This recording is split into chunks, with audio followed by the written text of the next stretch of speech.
Salut, 5 novembre 2019. Je vais vous faire une rétrospective, je ne sais pas si c'est le mot juste. Je vais vous faire un balayage de la vie politique française au 5 novembre 2019. Il s'est passé des choses et j'ai compris de nouvelles choses. Enfin, ce sera évident, mais c'est bien de le dire. Donc je vais vous parler de toutes les forces politiques qui sont là, qui sont en émergence, de ce que ça veut dire et de ce vers quoi nous allons peut-être. Je commencerai d'abord par l'extrême gauche. Je mettrai le camp Macron et le Rassemblement national à part. Et je traiterai les identitaires et le mouvement musulman, le mouvement politique musulman à la fin. Donc l'extrême gauche, surtout Mélenchon, donc c'est l'effondrement. Ils viennent de participer à une manifestation de lutte contre l'islamophobie avec des fichiers S. Donc avec des musulmans qui font peur. Donc ils sont arrivés au fondamental de ces régions-là, de leur région, c'est-à-dire ils deviennent quasiment des blancs, appelant les noirs et les maghrébins à haïr les blancs, en fait, c'est simplement ça. Et électoralement, ça ne pèsera pas lourd, puisque les Français d'origine européenne auront peur. C'est un parti de classe moyenne, donc ils acceptent la pauvreté.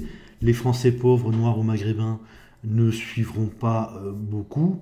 Et s'ils ont quand même la capacité de réfléchir, les noirs et les maghrébins vont se dire, finalement, l'extrême gauche nous mène à la confrontation brutale avec les Français d'origine européenne, alors qu'ils sont beaucoup plus nombreux que nous.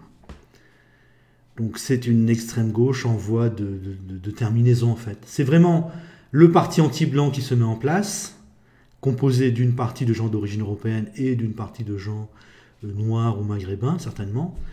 Et nous allons le voir végéter dans une violence probablement de plus en plus grande. À côté, vous avez les Verts, et pas mal de commentateurs me disent les Verts sont l'avenir de la gauche, et j'y ai pensé aussi un moment. Donc les Verts, c'est quoi? C'est toujours pareil, c'est le même type de région, le même type de mentalité que tout ce qui est à gauche ou centriste. Le projet, donc c'est déjà des partis de classe moyenne, ils ne s'adressent pas aux Français pauvres, donc ils vont représenter une partie des bobos. Les bobos qui, tous les samedis, vont hurler à la fin du monde, en fait, vont manifester contre la fin du monde. Les Verts, c'est donc j'en ai rien à faire des pauvres, j'adore les immigrés, je veux en faire venir des dizaines de millions. Les Verts ne disent pas il faut que les immigrés haïssent les Français. Les Verts disent peut-être il faut arrêter de faire des enfants, il y a la place d'adopter deux migrants. C'est passionnant. Et tous les samedis, on va manifester contre le réchauffement climatique, contre la disparition de la biodiversité, contre ceci, contre cela, en ne faisant rien. Ou en se servant de ça pour taxer les pauvres qui ont encore un peu d'argent. C'est ça les Verts, aujourd'hui on sent que c'est ça. Bon, ça n'ira pas loin non plus. Comme émotion collective, c'est pleurer sur la fin du monde qui arrive, en ne faisant rien. Ça n'intéressera qu'une petite partie des bobos, donc pas grand monde à mon avis. Les Verts n'ont pas d'avenir, c'est trop triste ce qu'ils proposent, c'est trop sinistre. Passer son temps à dire « nous allons à la catastrophe, donc il faut taxer les pauvres », vous voyez, électoralement, ça ne pèsera pas beaucoup. Pour le Parti Socialiste, bon, le PS, c'est les vieux cons, en fait, le parti des vieux cons, de l'ancien monde, qui n'ont plus de sens aujourd'hui, j'en parlerai à peine. C'est des gens qui font semblant d'eux, alors que la situation devient gravissime, donc on ne peut plus faire semblant. Les centristes, eux, sont chez Macron, dont je parlerai du camp Macron tout à l'heure. La droite classique, la droite Wauquiez, Sarkozy, Fillon, c'est pareil que le Parti Socialiste, c'est les vieux cons, c'est les gens qui ont menti sans arrêt, qui nous ont mené à une situation catastrophique, qui mécaniquement créent des clivages extrêmement précis. Soit on est d'un camp, soit on est de l'autre camp. On ne peut pas faire comme la droite classique, faire semblant d'aimer la France et être vendu à l'Allemagne, ou faire semblant de râler contre l'immigration et ses conséquences, et une fois qu'on est au pouvoir, doubler l'immigration, supprimer la double peine comme l'a fait Sarkozy. Donc cette droite classique a vocation elle aussi à végéter, mourir un peu à la fois, ou plus ou moins rapidement. Plus intéressant apparemment, vous avez une droite anti-immigrée qui semble être là, qui semble pouvoir se construire à tout moment, mais qui est là depuis un certain temps. Et finalement, je pense qu'elle n'a pas d'avenir parce que c'est une droite anti-immigrée, c'est-à-dire qu'elle ne s'adresse pas aux ouvriers et aux employés. Elle veut que les bobos changent d'avis, alors que les bobos sont les immigrationnistes. Donc pour que les bobos changent d'avis sur l'immigration, il faudrait que la situation soit vraiment extrêmement grave Et si la situation est extrêmement grave, les Français pauvres, eux, auront déjà bougé depuis longtemps. Et je me dis que, en fait, donc la pauvreté, la souffrance, la violence immigrée, les problèmes de l'immigration montent sans arrêt. Donc les Français pauvres vont bouger avant les bobos. Et voilà pourquoi cette droite anti-immigrée n'a pas de sens, parce que les Français pauvres vont bouger avant les bobos français qui donnent l'impression d'être totalement fermés sur eux-mêmes, dans l'immobilisme et la bêtise la plus crasse. Je pense que cette droite anti-immigrée n'a pas d'avenir. Je pense qu'une Marion Maréchal Le Pen ne pèserait pas lourd sur le plan électoral. Le Rassemblement national, eh bien, c'est probablement un mélange de Français pauvres et de Français qui en ont marre de l'immigration. Comme nous serons de plus en plus nombreux à être de plus en plus pauvres, et comme les problèmes dus à l'immigration vont probablement monter en puissance sans arrêt, ce camp-là a le vent en poupe, a tout son avenir devant lui s'il le décide. Le camp Macron, en 2017, aux élections présidentielles, le camp Macron, c'était en gros le successeur du Parti socialiste. En 2019, aux élections européennes, il est devenu vraiment le camp de l'argent. Ça change beaucoup de choses. Ce ne sont plus des gens qui ont des idées, ce sont des gens qui ont de l'argent et qui veulent finalement garder leur argent sans trop d'efforts. Je pense que je vois deux conséquences très importantes à cette situation-là, à cette structuration politique-là. Les deux partis principaux, le camp Macron, c'est le camp de l'argent, le Rassemblement national, c'est en bonne partie le camp des Français pauvres. Donc de plus en plus, la vie politique, c'est ceux qui ont de l'argent contre ceux qui n'ont pas d'argent. Et je pense que c'est une structure qui nous mène à la dictature. Je pense que si les bobos, ce camp-là, perd les élections, eh bien, il sera poussé mécaniquement à refuser les résultats des élections, à refuser de la place aux Français pauvres et à instaurer une dictature. Et je crois que c'est l'un des problèmes les plus grands.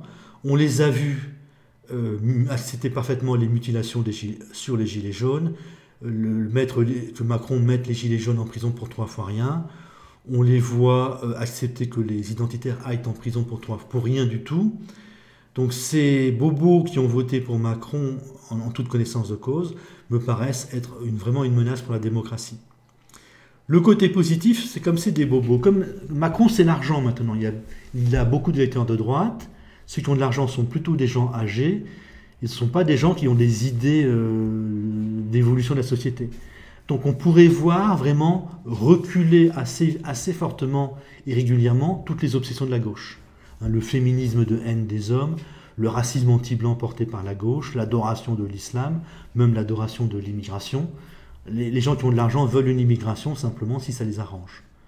Donc on pourrait voir s'effacer assez rapidement quand même donc toutes les folies sociétales de la gauche, mais il ne faudra pas être très optimiste. Ce sera pour être remplacé par une dictature de l'argent. Je continue et je termine par les identitaires et les musulmans. Les identitaires sont bien là, bien actifs, bien dynamiques, toujours sans parti politique, j'ai mon chat qui est là, toujours sans parti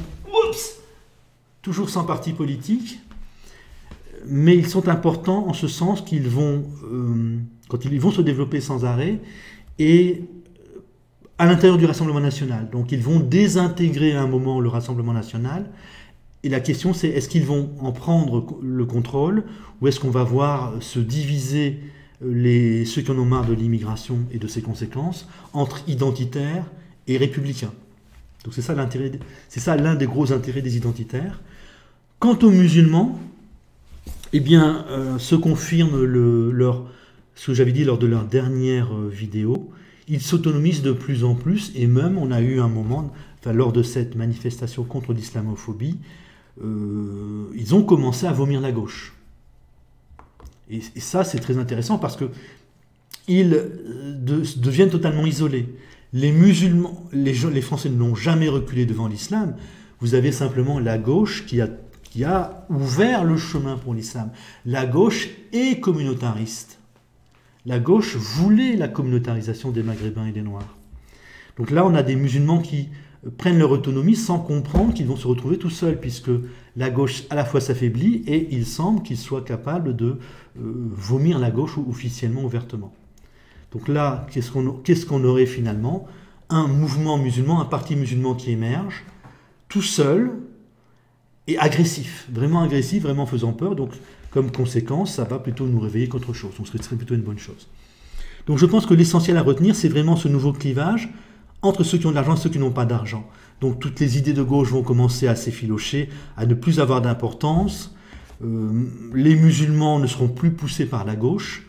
Le camp Macron va écraser les musulmans, va les abandonner, va refuser de les voir s'il en a envie ou si ça l'arrange.